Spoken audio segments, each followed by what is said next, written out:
Hi అండి, నమస్తే, welcome back to my channel. ఈరోజు వీడియోలో పాలక్ మసాలా చూపిస్తున్నాను అనమాట. ఇదైతే చాలా బాగుంటుంది. స్పెషల్గా మనకి చపాతీలోకి అయితే చాలా బాగుంటుంది. అలానే రైస్కి, బిర్యానీలో కూడా చాలా బాగుంటుంది.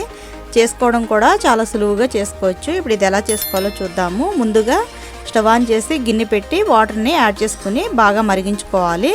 నీళ్ళన్నీ కూడా బాగా మరుగుతున్నప్పుడు ఒక 2 కట్టల వరకు పాలకూరని తీసుకుని నీట్గా వాష్ చేసిన పాలకూరని ఇందులో వేసేసుకుని ఒక 5-10 నిమిషాలు అటు ఇటుగా కదిపేసుకోవాలి. ఇలా మనకి పాలకూర అంతా కూడా కొద్దిగా మొత్తం కొంచెం మెత్తగా అయ్యే వరకు కలుపుకోవాలి. ఇలా కలిపిన ఈ పాలకూరను మొత్తం ఒక గిన్నెలో తీసుకుని చల్లారనిచ్చుకుని మిక్సీ జార్లో వేసి బాగా పేస్ట్ లాగా చేసి పక్కన పెట్టేసుకోవాలి.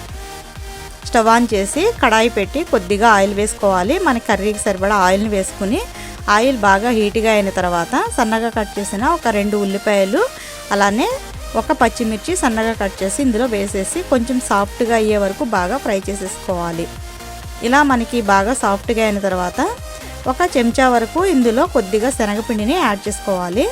మనకి శనగపిండి వేస్తే మనం చేసుకునే రెసిపీ కొంచెం చిక్కగాను ఇంకా టేస్టీగాను చాలా బాగుంటుంది.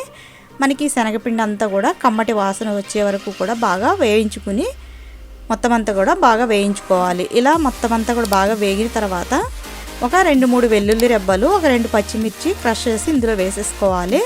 ఈ పచ్చిమిర్చి అంతా కూడా కొంచెం పచ్చిపోయే వరకు బాగా వేగనించుకోవాలి. చూడండి, ఇలా మనకి పచ్చిమిర్చి కూడా బాగా వేగింది. ఇలా వేగిన తర్వాత సన్నగా కట్ చేసిన ఒక 2 టమాటోలు ఇందులో వేసేసుకోవాలి. అలానే కొంచెం సాల్ట్ని వేసి మొత్తం అంతా కూడా బాగా కలుపుకోవాలి. మనకి సాల్ట్ వేస్తే ఫాస్ట్గా కుక్ అవుతుంది. ఇదంతా కూడా బాగా కలుపుకుంటూ కొంచెం బాగా పేస్ట్ లాగా అయ్యే వరకు మొత్తం టమాటో అంతా కూడా ఈ విధంగా ఉడికించుకోవాలి. ఇలా టమాటో అంతా కూడా మనకి మెత్తగా పేస్ట్ లాగా అయిపోయింది. ఇలా అయిన తర్వాత మొత్తం అంతా కూడా ఒకసారి కలుపుకొని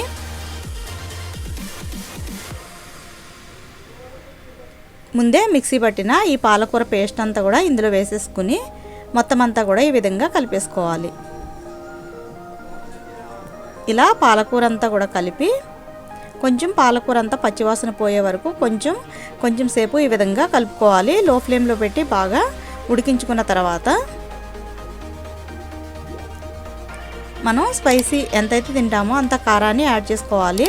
ముందే కొంచెం మనం పచ్చిమిర్చి పేస్ట్ని వేస్తాం కాబట్టి కొద్దిగా చూసుకుని వేసుకోండి.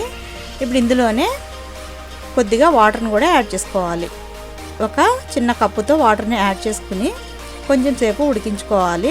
కొద్దిగా మనకి రుచికి సరిపడా సాల్ట్ని కూడా వేసి కొంచెం సేపు ఉడికించుకోవాలి. మనకి కొద్దిగా ఉడికిన తర్వాత కొంచెం గరం మసాలాని ఒక చెంచా వరకు గరం మసాలా వేసి మొత్తం అంతా కలిపేసుకోవాలి.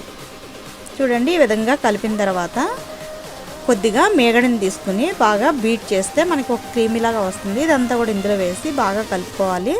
మనకి ఈ మేగడ వేస్తే టేస్ట్ చాలా బాగుంటుంది. ఈ క్రీమ్ అనేది వేయడం వల్ల రుచి మరింత పెరుగుతుంది. ఇప్పుడు ఇందులో చివరగా ఇదంతా కూడా కలిపిన తర్వాత తిరగమూత వేసుకోవాలి. మీకు ఇష్టమైతే వేసుకోండి, లేకుంటే అలా కూడా తినేయచ్చు అనమాట. చాలా బాగుంటుంది. ఈ వీడియో కనుక మీకు నచ్చితే లైక్ చేసి షేర్ చేసి నా ఛానల్ని సబ్స్క్రైబ్ చేసుకోండి. Thank you for watching.